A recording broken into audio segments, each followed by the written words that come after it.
Hello students, I want to continue with our discussion of muscles, and we left off last time talking about the arrangement of muscle tissue, and now I want to talk about the point where muscles attach to bones. And so basically our three different layers of connective tissue, our endomysium, our perimysium, and our epimysium, all come together at the end of the muscles.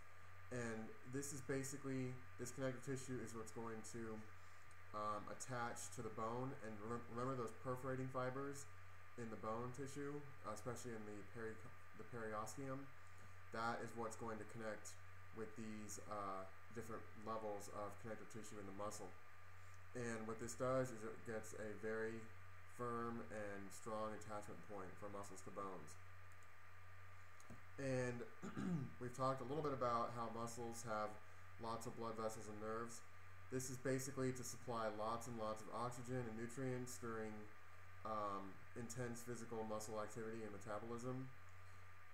Also, you need a lot of nervous innervation in here because muscles are under voluntary control and you can control them via these muscles, and we'll get back to that in a little bit.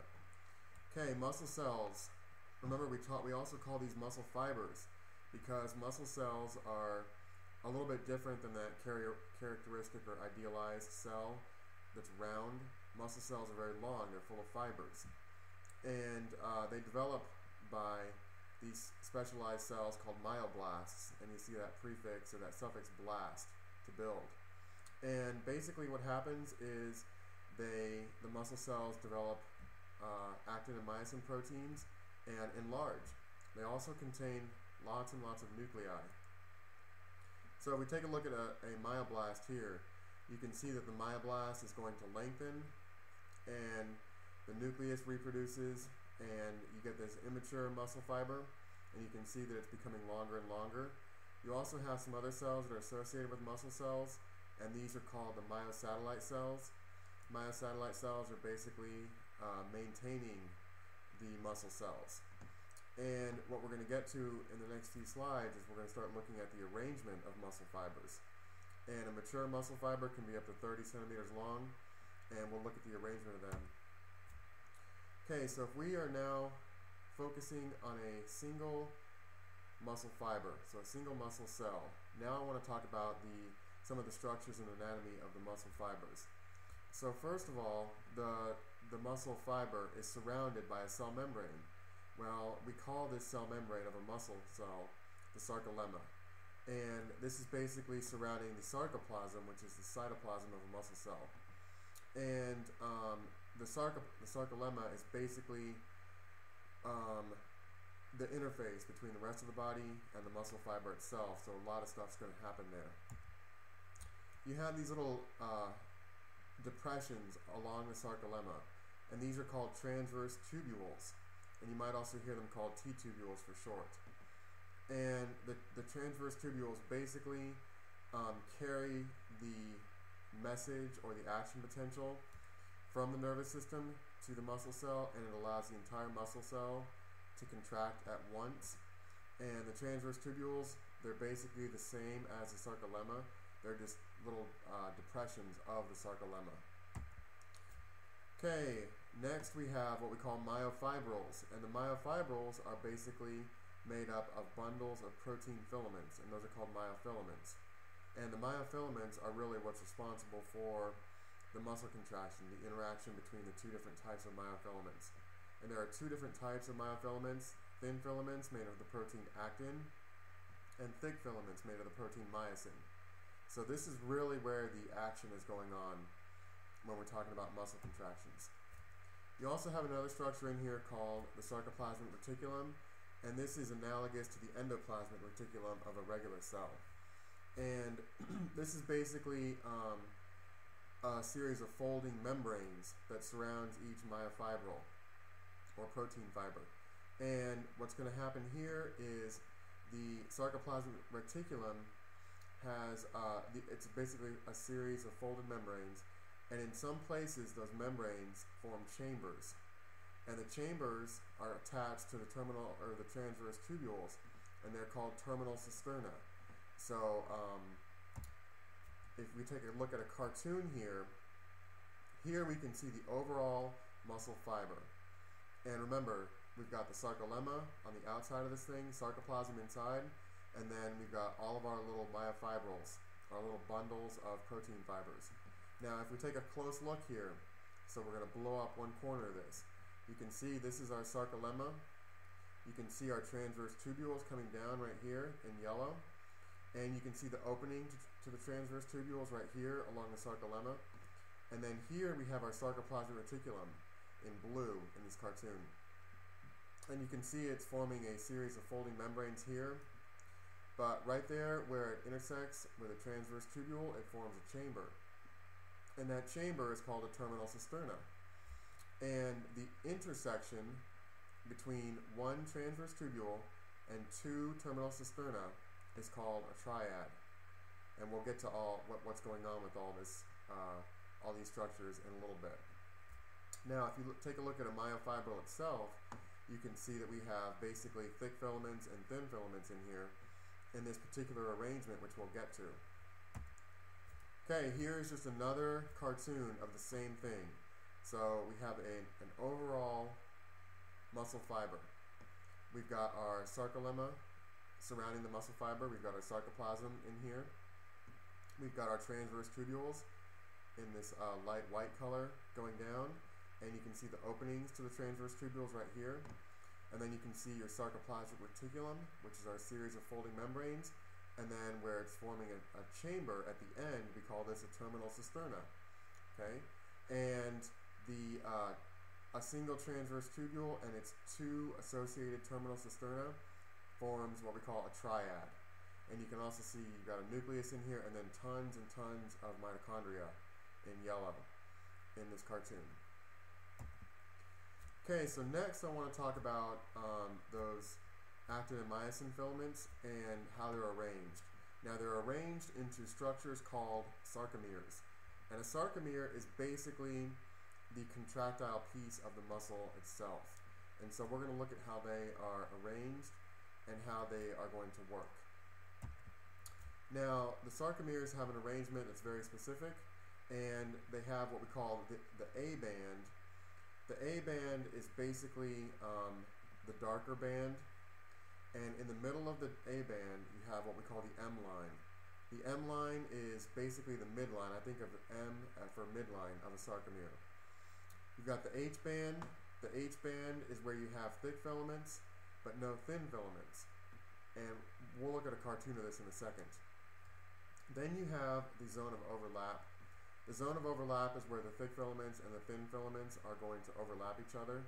And so during a contraction, the zone of overlap is going to increase, where the two filaments, the thick filaments and thin filaments, are going to overlap each other.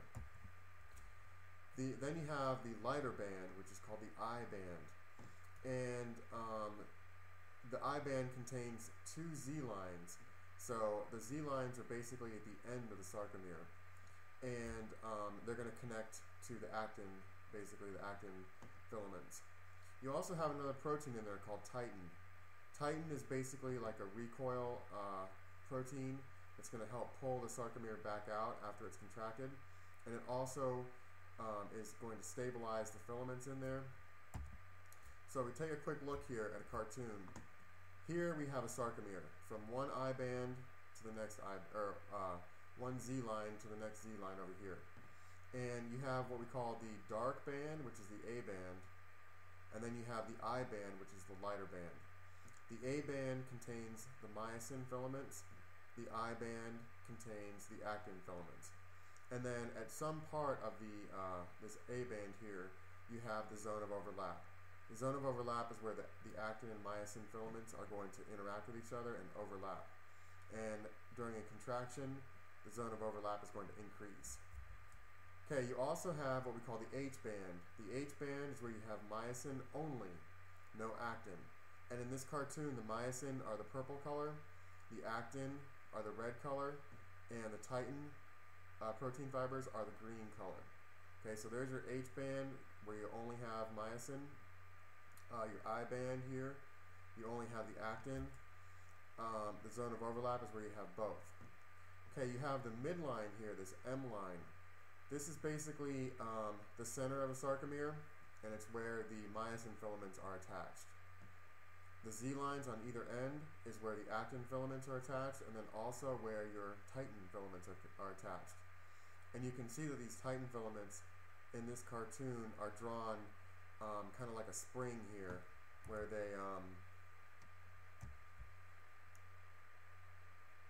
they can recoil after this sarcomere has contracted. Okay, if we look at a light micrograph of this, you can see this is basically why we call them thick filaments and thin filaments, because they look very different with darkness.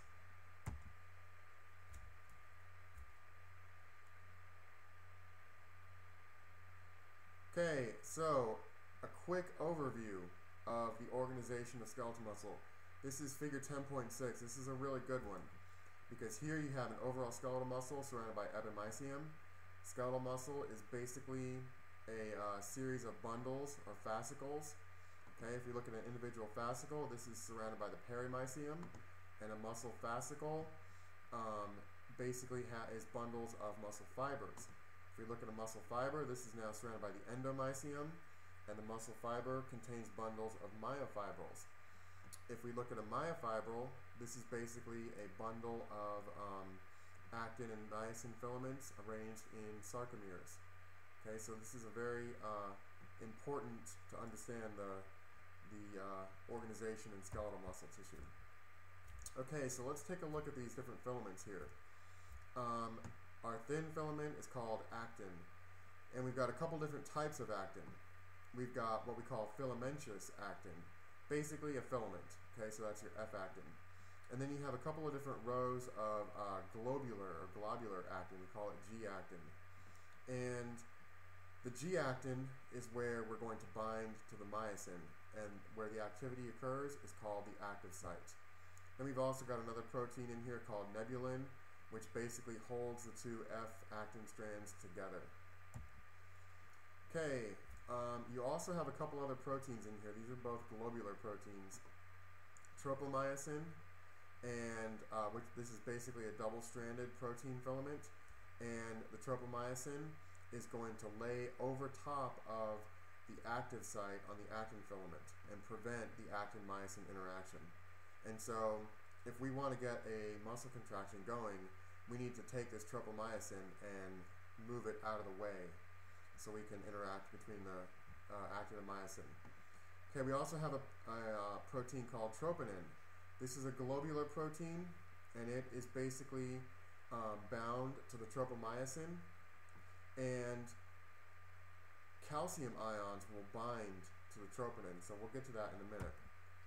So here is the arrangement of these different actin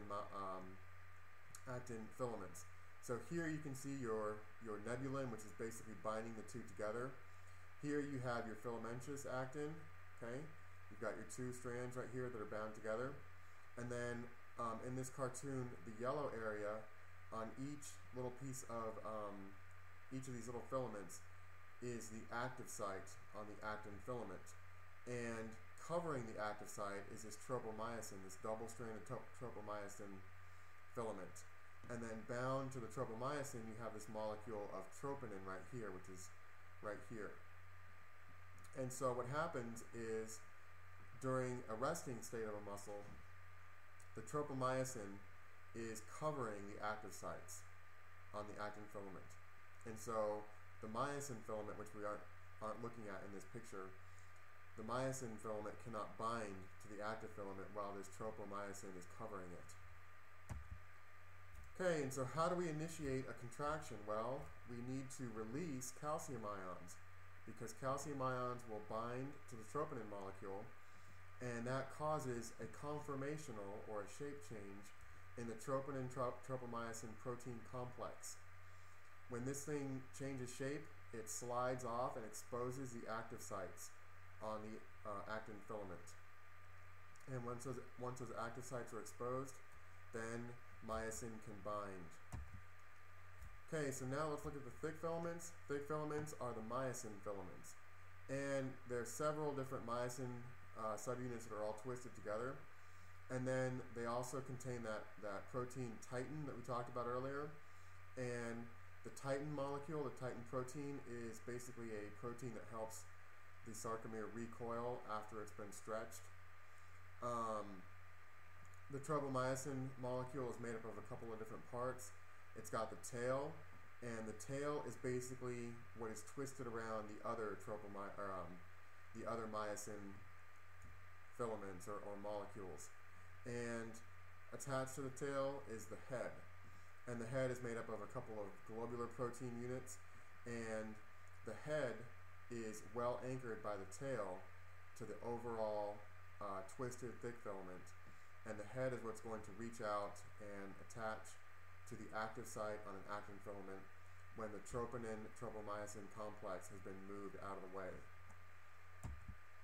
Okay, if we look at the myosin molecule here, you can see we've got our myosin tail, we've got our two globular subunit myosin head, and then we also have this very important part right here, which is the hinge.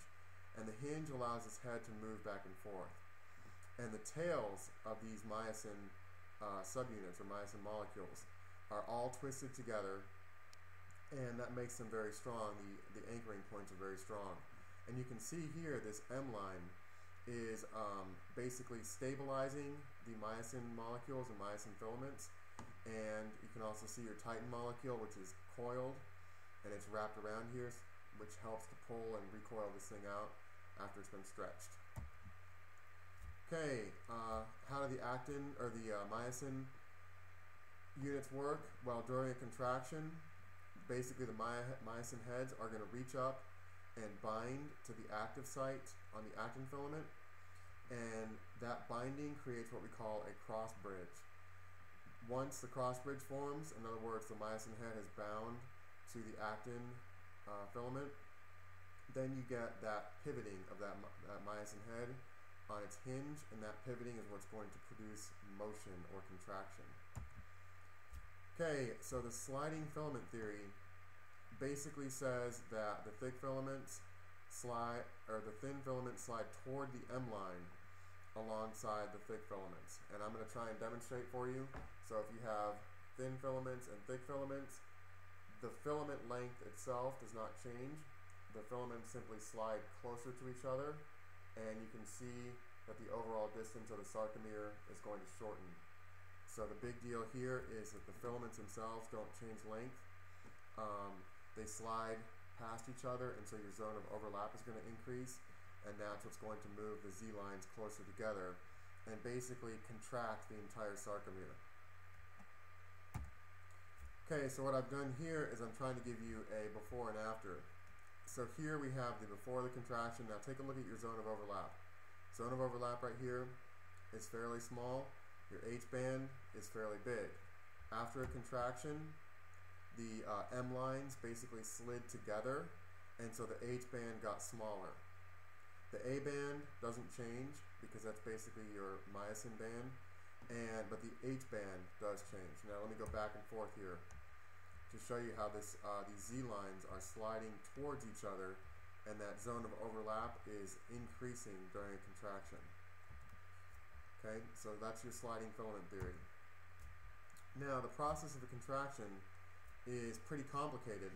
We have to basically get stimulus from the nervous system, and that's coming from the brain or spinal cord.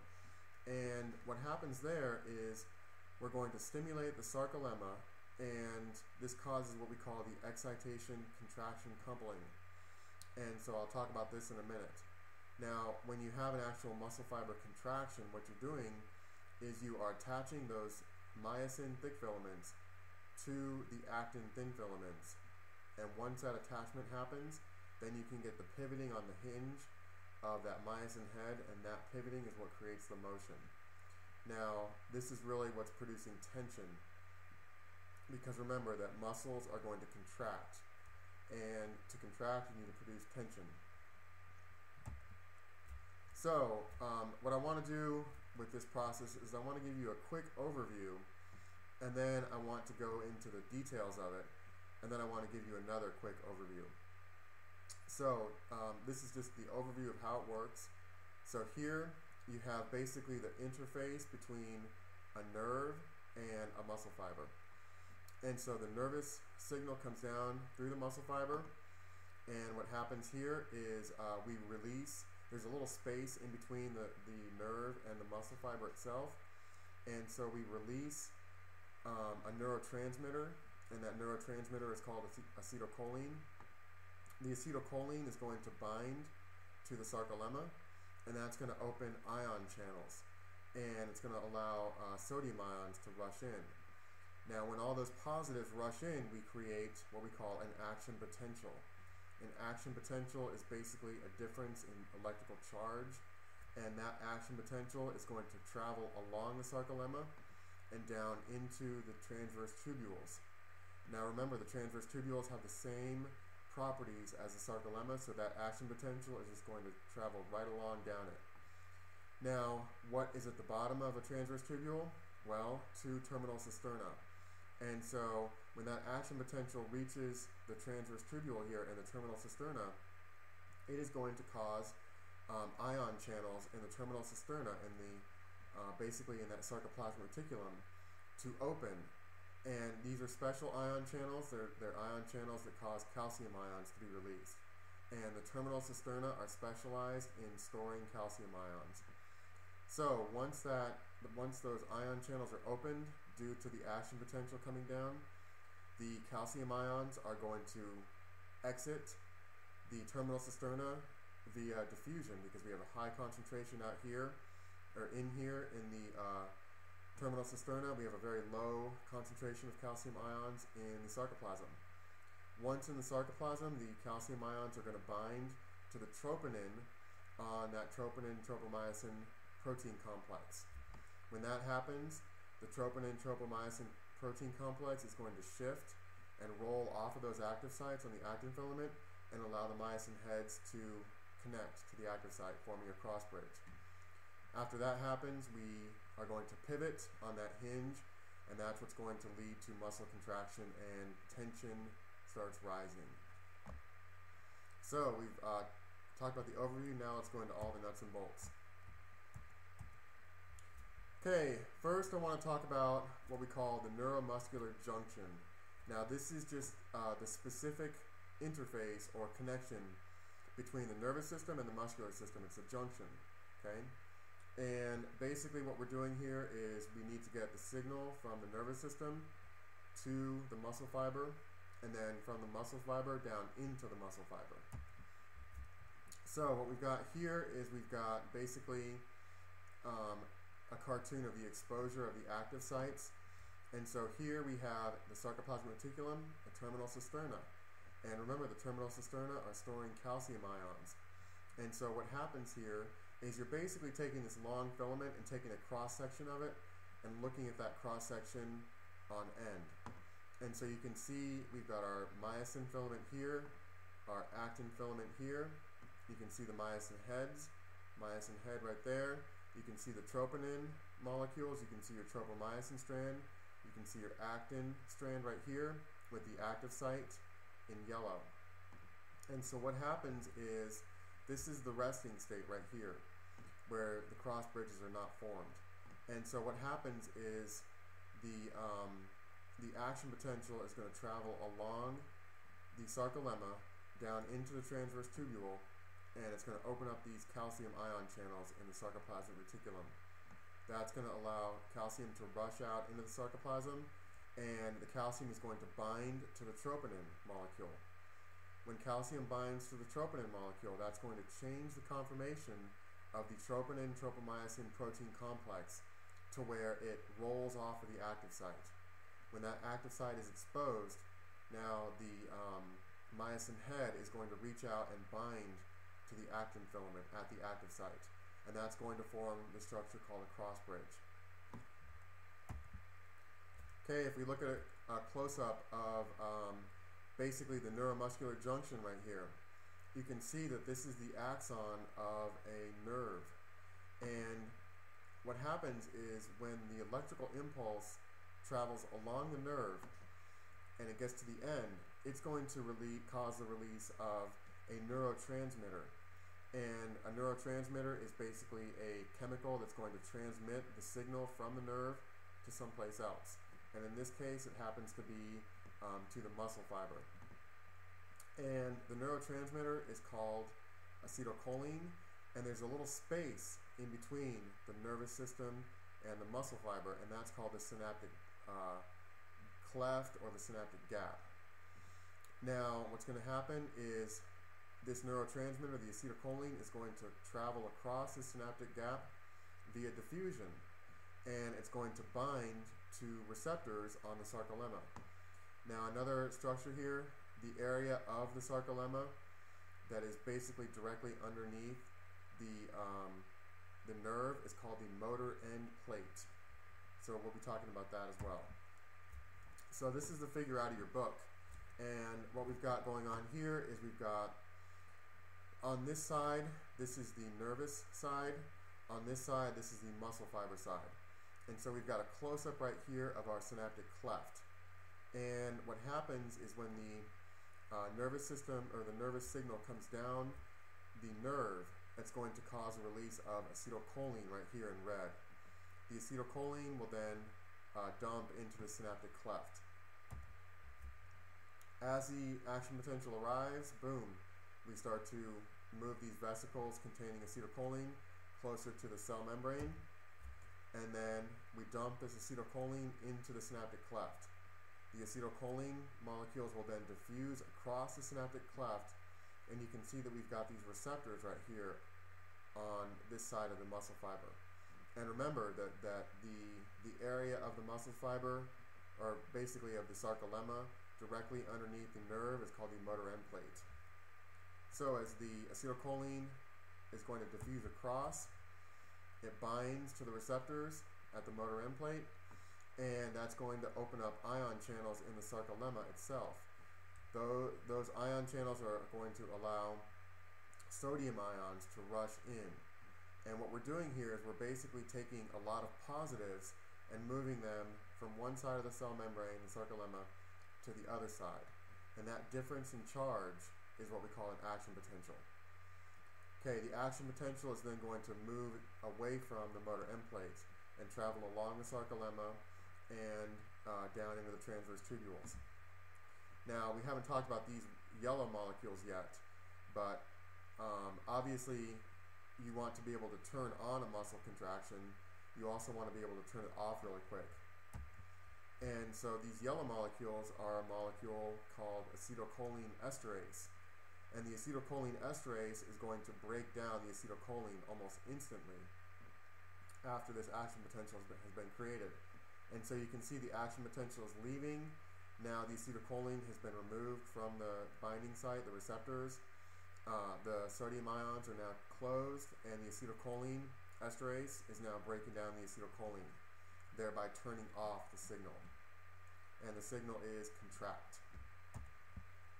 Okay, so during the excitation-contraction coupling, what's happening is we're basically releasing calcium ions after this action potential travels along the sarcolemma, down the transverse tubule, and reaches a triad. Now remember, a triad is the structure which basically forms from one transverse tubule and two terminal cisterna.